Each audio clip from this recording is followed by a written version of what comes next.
Hello, this is Cornell Wright, and welcome to this episode of Coffee with Cornell. Grab a cup and join me.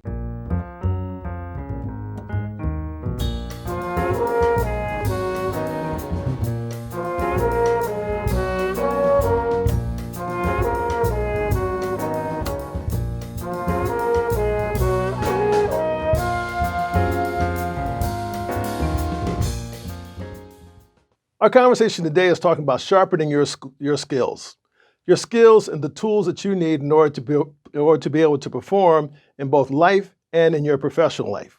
Whether the tools are educational tools, health, business, recreational, all sorts of things. Those are tools that help to enrich your life and make your life better and easier.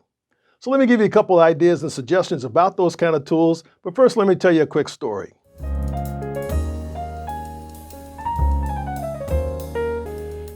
Let me share a story with you about a lumberjack. So there was a fellow who was a lumberjack and needed a job. And so he went up to lumber camp and asked the boss, hey, I need to get a job.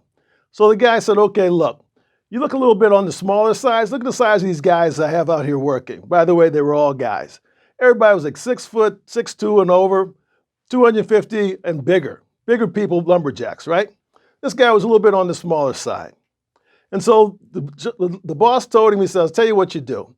If you cut as much as that guy over there, maybe like 6'3", 260, you cut as much lumber as he does today, you'll have the job. So they started off chopping. And so sure enough, at the end of the day, the boss came back and measured the piles between the big guy. His pile was like 12 feet high. He measured the guy who was qualifying for the job. He looked at it, his pile was 12 feet, 6 inches tall. The guy said, hey, you got the job, buddy, but tell me, how do you do that? His response was, sometimes you have to stop and sharpen your tools. So think about that story. That story kind of indicates that sharpening of your tools on a regular basis can help to improve your efficiency, performance, and I'd even suggest your quality of life. So you start looking at how you can start to sharpen your tools. So one of the ways, of course, through basic education. 2, you may have friends. Sometimes life experiences help you sharpen your tools. But if you look at it now with the COVID world and what's been going on, a lot of times education is based through the internet.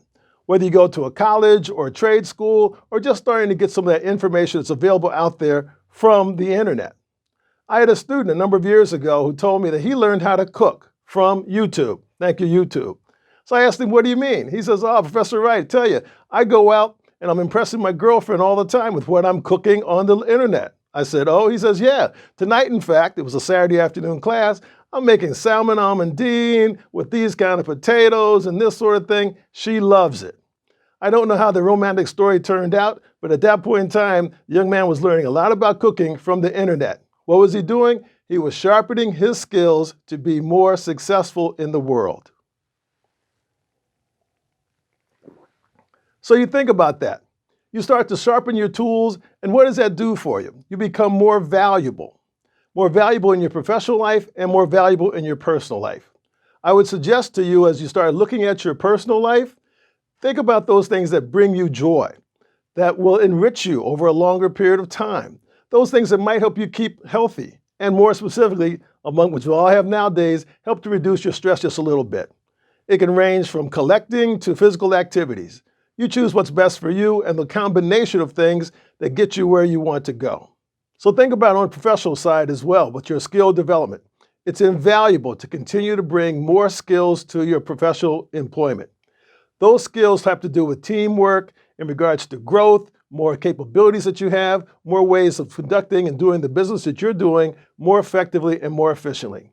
Just think, for example, how all of us have become more conversant, if you will, in Zoom capabilities over the last 12, 13 months. Those are just one examples of how continuing to provide more skill sets make us more valuable and in fact, some instances, even makes us continue to be employable.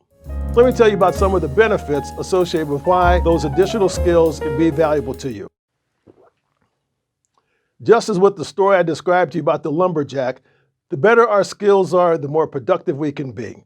That productivity has to do with a lot with how we're being evaluated and with the role we play in our respective organizations. It's critical to have that skill set, so continue to do those things. Also, the way in which you can go about acquiring those skills varies. whether it's internet-based, whether it's friends, whether it's through audiobooks and those type of things, whatever combination works best for you, pursue them. In summary, continue to sharpen your tools, whether they be professional and/or personal. Those enhanced capabilities, interests, and tools, quite honestly, that you will have will make your life better, make your professional life more rewarding, and overall, make your day. Thanks for joining me on this episode of Coffee with Cornell. You have a great one. Until next time. Thank you for joining me on this conversation with Coffee with Cornell. I'd like to ask you to like the episode, subscribe, and hit the bell for future notifications. And you take care until our next coffee break.